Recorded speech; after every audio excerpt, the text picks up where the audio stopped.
Hello, and welcome to a Purpose-Driven Marriage podcast. We are Duane and Nadine Stewart, and we love any and all things marriage. You've tuned into the right place if you're looking for actionable, practical tips to help you overcome real-life obstacles common to real relationships. We're here to help you strive for a marriage as God has designed it and not as the world has defined it. Because why settle for a good marriage when you can have a great one? Hello, and welcome to another episode of a Purpose-Driven Marriage podcast. I am your co-host, Duane Stewart. And I'm Nadine. And today we're going to talk about something that every single marriage in the history of man has dealt with. And if we do it correctly, what happens? We actually become more one. We become a better couple together, creating oneness and just intimacy within our relationship. What is that? I love how you started off with the suspense, honey. I didn't know you were going to do that. Yeah. No, we are going to talk about conflict. And this is actually the first of a two-part series that we're doing on conflict. I'm really excited about this because not only do we get to talk about what conflict is, why it happens, the fact that it affects all marriages. All of them. But we're also going to go over conflict styles, which I love conflict styles. I was always that person in high school that would take those quizzes in, like Vogue, Cosmos. Actually, it wasn't either one of those because that's too sophisticated for me. But it was more like Teen Magazine. Like 21? No, Teen Magazine, 17 Magazine. They 17, that's what it was, not 21. They had those quizzes and I would take them, to find out apparently who I was. I don't know. So while you were reading 17 Magazine and Vogue, I was reading Sports Illustrated. And what else? Probably Jet Magazine. No, let's be honest. You were reading comic books at that was time. Definitely reading comic books, that's for sure. So stop trying to make yourself sound sophisticated and grown. Yes. And so we're going to go over conflict styles. And the cool thing about this is if you don't know your conflict style, we actually have a quiz that you can take. There's a link to it in our show notes. And we also have it available on the website, purposedrivenmarriage.com. So if you don't know your conflict style yet, take it. Yes, take a look. It's actually really fun. What'll be interesting is once we describe it for people to think, okay, which one am I? Or which one do they think they are? And then take the quiz to see if it maybe validates what you thought, or maybe there's some other stuff in there that might surprise you. Oh, yeah. And then have your spouse take the quiz too. Because I'm sure that once you hear what these different conflict styles are, you're probably thinking, yeah, absolutely. That's my husband. Yep, that's my wife. And so go ahead and have them take it too and see if it matches up. Yeah. But yeah, I love that idea, honey. So we'll go ahead and get started. Let's talk about conflict. You said that this is something that affects all marriages. Yes, like all marriages. And because we're human beings. Yeah. And really the first thing we kind of have to think about is, like, where does conflict come from? Like, what's the origin? And it all starts within us. It occurs when desires are not fulfilled, when we do not get what we want, right? When we start thinking, oh, my rights have been violated. I can't believe you did that. Our expectations haven't been met for whatever reason. You didn't clean the room. You put stuff on the floor and I expected you to put it in the laundry basket, or you clean too much, or you don't tell me you love me as much as I want you to, or whatever it is. There's a lot of things that happen within a marriage where people can get hurt. Right. And they're thinking about themselves. And now all these unfulfilled desires turn into anger, which leads to fighting. And then all of a sudden you have this conflict that needs to be resolved. And we say, OK, how do we fix this? Yeah. I feel like I've read this in James. Yes. Actually, just right. James 4. Yeah. James 4 talks about this. So we talk about the biblical aspect of it. This is where it comes from. It says, what causes quarrels and what causes fights among you? Is it not this, that your passions are at war within you? Think about that, right? Wow. You desire and do not have, so you murder. You covet and cannot obtain, so you fight and you quarrel. So you think about all the things that are stirred up within you. Let's talk about from the beginning, Adam and Eve. When the fall came, now everybody has sin within them. Sin basically creates a desire within us to fulfill all the things that our flesh wants, right? So our flesh wants this, that wants that, and we will not stop until our flesh is satisfied. But if we're thinking about our flesh, what happens? We're definitely not thinking about the other person. Yeah. Right. And if that's the case, then that's when fights happen. You're thinking about you, I'm thinking about me. And if we're not able to come to an agreement just based on that, then there's going to be a fight or some sort of disagreement that happens. Yeah, but it's not all gloom and doom, right? Because the goal of marriage is not necessarily to be conflict free. Yes. But to handle conflict correctly. That's right. When it occurs. In fact, the Gottman Institute said that the largest predictor of marital success is in how you deal with conflict, really in how you resolve from a fight. Yes. And so it's not about whether or not you experience conflict, because that's an inevitable. But if you know how to go about dealing with the conflict as a couple in the right way, it can actually create greater intimacy in your marriage. It can actually bring you guys closer together if you do it the right way. Yes. I think that's a great way to think about it, because I think there's so many times when people are somewhat embarrassed because they fight. Yeah. You know what I mean? When you get into an argument and then there's another one that comes up and then there's another one that comes up, they're thinking, oh, shoot, our marriage is not good because we cannot get along, right? We fight all the time. And the fight is not the problem, is the resolution that's the challenge. And so people feel a certain way about the relationship because of these quarrels. But what they really need to focus on is, all right, now that we're having these disagreements, it is not a bad thing to have those disagreements. It's now we have to figure out how to come to an amicable resolution to this challenge that we're dealing with. And once we do that, then we can move on and we don't have to think about that anymore. You know what I mean? And we're in a good place. Yeah. So you're saying that just because people experience conflict doesn't mean that their relationship is broken. Not at all. Right? Like, we're not throwing in the towel. I mean, you and I experience conflict, right? Yes. Like, you know, yes, purpose-driven marriage couple. We deal with conflict. So yeah, we all do. Well, I was working with someone who was struggling because he's comparing it to what he saw when he was growing up. Yeah. He claimed that his parents never fought. Yep, I knew that was coming. Yep, he claimed that his parents never experienced conflict and his dad never got mad. Yeah. And I think in his mind, his parents never experienced conflict, but his parents just probably kept him from seeing it. They hid it, yeah. Yeah, it happened behind closed doors. So he had no idea that his parents ever disagreed on anything. They probably just went into the closet and yelled at each other. Don't let my son hear it.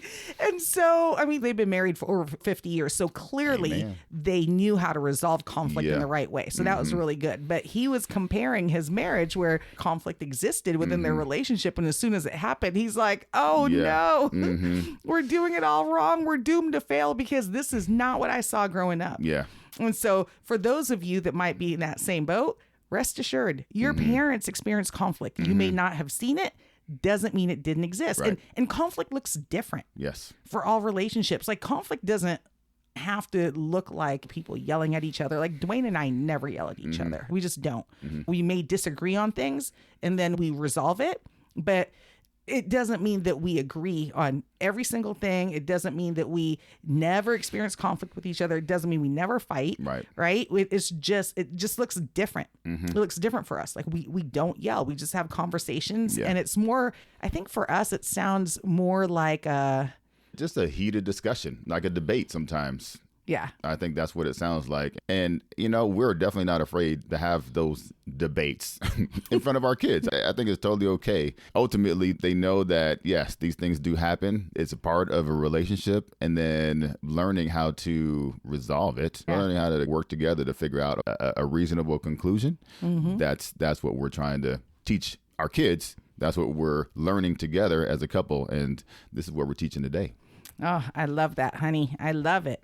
So let's talk about conflict styles, because this is the part I've been waiting for. So we now know what conflict is. We know why it happens. We know that it affects all marriages, and that it's also the single greatest predictor for a successful marriage is in how you resolve conflict, right? How you do the fights, because it creates opportunities for even greater intimacy and connection. And so all of us show up like when there's conflict involved. And again, I actually don't even really like that word conflict, to be honest with you, because conflict to me, like what I envision is war, and that's not what it is. Conflict could be a mere disagreement. You're not seeing eye to eye. Right. And so when there is something that we're not seeing eye to eye on, we're disagreeing on, when there's conflict involved, we all have a tendency to show up in a particular way that probably matches our personalities or what we practiced for most of our lives. And so this is how we tend to deal with our disagreements. With disagreements, with conflict. And there is a tool called the TKI. It stands for Thomas Kilmann Conflict Mode Instrument, that kind of helps to determine different conflict styles. And they narrow it down to 5. They narrowed it down to accommodator, avoider, compromiser, collaborator, and what was that last one? Competitor. Yeah, competing. Competitor. I was like competitive, competing. Competitor. And it's important to say that there isn't one perfect way to show up to a conflict, right? So one style is not necessarily better than others, although as we go through describing it, it's going to sound like, ooh, if I could have any one of them, that's the one I want. But all conflict styles have their own challenges. And they have benefits. Yeah, they have benefits. Every single one of them. Yeah, it's really trying to figure out which is appropriate for the situation that you're in. But it's also good to remember or to acknowledge that we might not be tied to one specific conflict trait. It's important to know that if you lean towards one, that doesn't mean that you don't have some of the other ones that also might be beneficial. Yeah, exactly. It's almost like the 5 love languages. Right? That's what it reminds me of. You know, we may have a default conflict style, but we can learn how to effectively use all 5 styles to be able to handle conflict and use what is necessary for any given situation that will satisfy the needs of the relationship. Because it has to be about the relationship. Yeah, exactly. Be adaptable. Exactly. So let's talk about the first one. So the first conflict style that we have on our list, and this is in no particular order. It just happens to be what we wrote down. So competitor. So competitor, most might feel like competitor is like the aggressive one. That's the aggressor, where, you know, this person is really confident, really assertive, and not afraid to speak up whatsoever.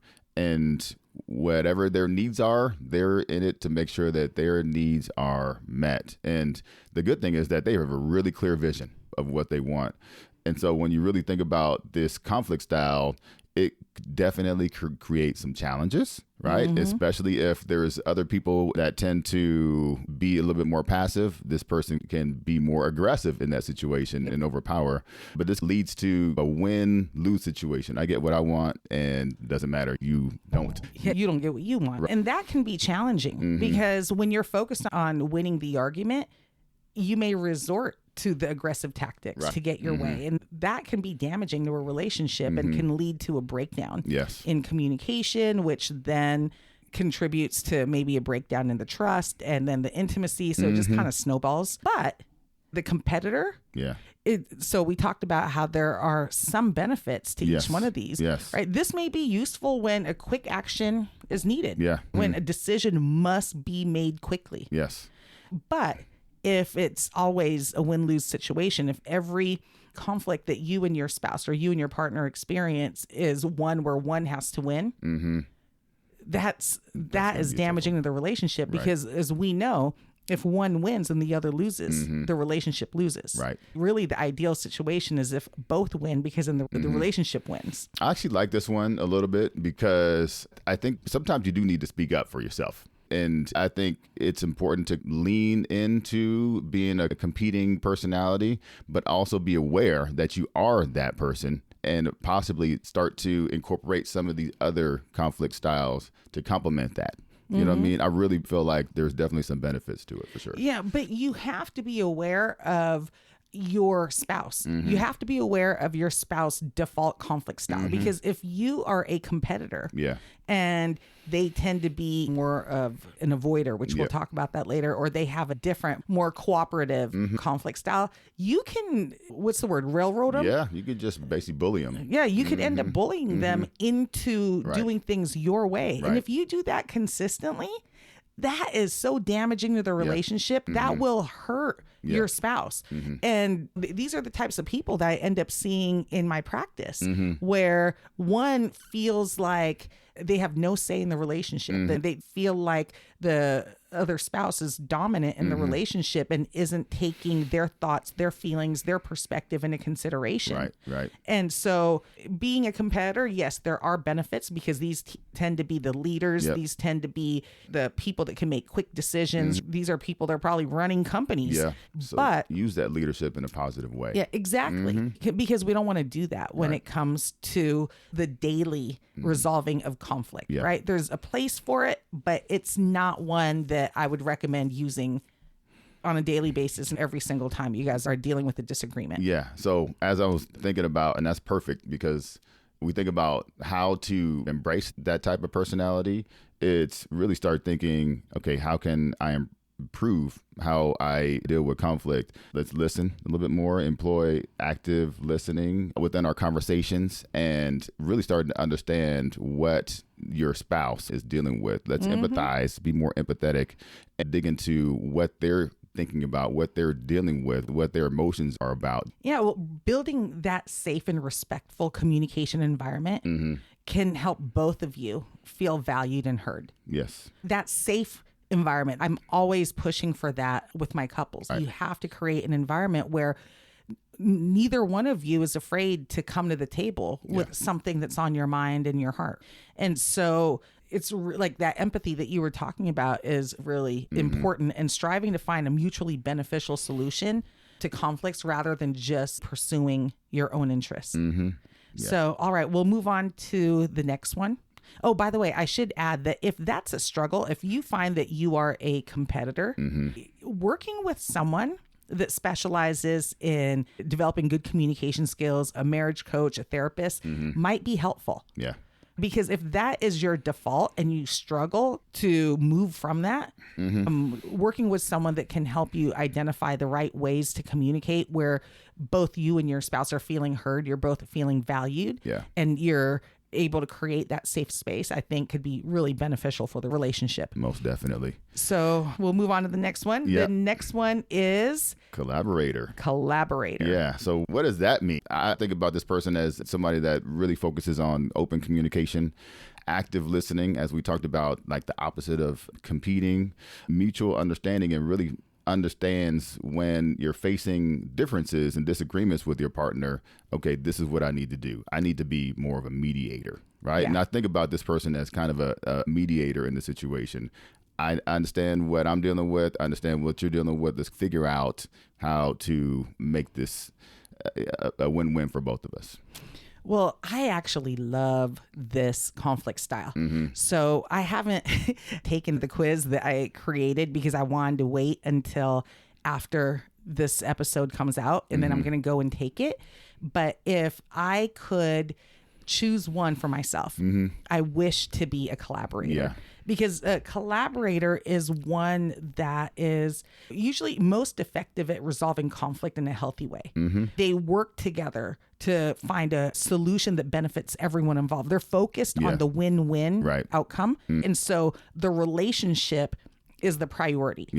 Right? And they do that without necessarily requiring the other person or even themselves to sacrifice their own needs.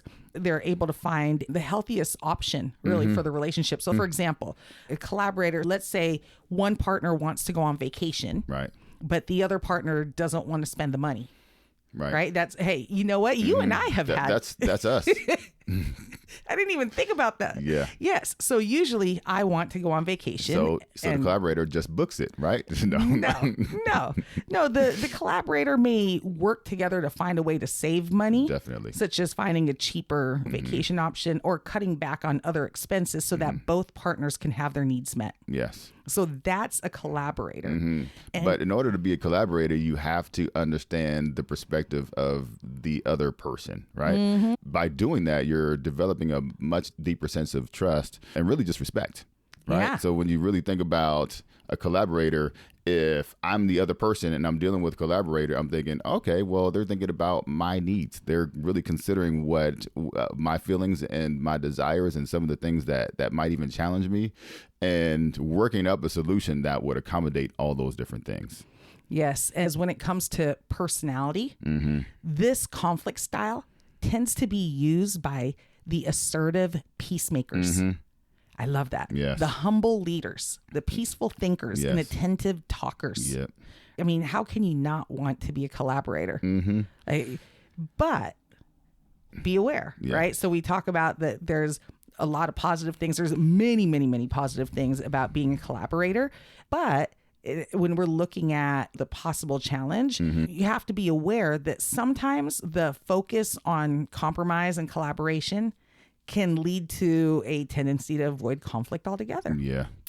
So sometimes because we're collaborating so much, we miss the point of what it is that we're disagreeing on. Yeah, because sometimes you want to find a solution that fits everybody's needs so bad that you don't really solve the problem. Exactly. And that's the issue, right? And this isn't the conflict style that you want to have when you're trying to decide whether you need to jump out of that plane or if you're going to go down with the plane. That's not one, because this is more appropriate when the issue is probably a little more complex. Yeah. If you're in a group setting, for example, a person with a collaborative conflict style is the best kind of person to have in a group setting. In a group, for sure. Yeah, because they're working to get everyone to arrive at a mutually beneficial solution. But it's likely to be very time consuming, right? And so when you need a quick decision, the collaborative conflict style probably is not the best one for you. Not the one. Yeah. So let's move on to the next one. Yeah. The next one is the avoider. And everybody listening, what would you think an avoider is? You know, an avoider typically would be somebody that just says, I don't like conflict. I don't even want to deal with it. You can handle that. Or I'm just going to go in the other room. Hey, did you see what was on TV the other day? That was awesome. It was like, oh, what time is it? I think I got to go. No, I envision this person as they're walking down the street. They see conflict coming their way and they turn around. They walk across the street or around it, or they just walk, exactly. they turn around. No, they else. walk across the street and still turn in the other direction to avoid conflict because they don't like conflict at all. But you know, the one thing that as we're reading through this stuff that I didn't really understand or realize is that avoiders are actually good listeners. You said you're really good listeners, very highly empathetic towards the other partner. They're gentle, they're kind, super highly approachable. So everybody wants to gravitate towards them because they're calm in nature. One of our kids took the quiz and she found out that she's an avoider, and I could have told her that. Yeah, of course. You know, avoiders tend to be the peacemakers and the thinkers, and she's absolutely that way. She's got that middle child syndrome, right? Where it's just keeping peace at all costs. And avoiders need to work on being a little bit more assertive and open and honest with others, because if not, well, a couple things could happen, right? One, they could lose respect of the other person because they just don't even want to confront any issues, right? They want to run away from it. Right. But then the other thing that could happen, avoiders, they have this risk of developing health issues because they are keeping everything inside. They're not talking about it. They're not dealing with it. They are keeping it all in. And they're probably feeling like they're getting taken advantage of also because of the fact that there's something happening. They're avoiding the situation, hoping that it would go away, but it's not going away. And they're continuing to get hurt. Oh, yeah. I mean, it can lead to unresolved issues that really just fester over time. And in their desire to avoid conflict, because they're not addressing conflict, it can actually make their partner feel unheard and dismissed. And so I find that really ironic because they don't want to deal with the conflict, right? So they avoid it, thinking that this will maintain peace. Yeah. But in their desire to maintain peace, they're actually leaving their partner just kind of hanging out to dry. Like, you know, their partner's like, but I need to process this. Right. I need to talk through this with someone, with you. And you're avoiding it because you don't want conflict to happen, but yet you're leaving me alone to have to deal with it on my own. And that can, again, lead to... It just unresolved issues can just continue to build up. Right. And so because if you're avoiding it, doesn't mean it goes away. So it continues to come back. And every time it comes back even stronger and stronger. So what can an avoider do in the situation to help fix it? It's just kind of building self-esteem, right? And building confidence so that you feel a lot more comfortable speaking up, addressing the conflicts that come up. And also, if you're thinking about a spousal relationship, your spouse is not your enemy. Yes. The spouse is not like the total opposite person. They're a partner with you. They understand that there is an issue that also needs to be resolved. So once you build up the confidence and you start to understand, okay, this is my voice, and let's start to speak up, then you guys can come together, be respectful, and figure out, like, how do we fix this?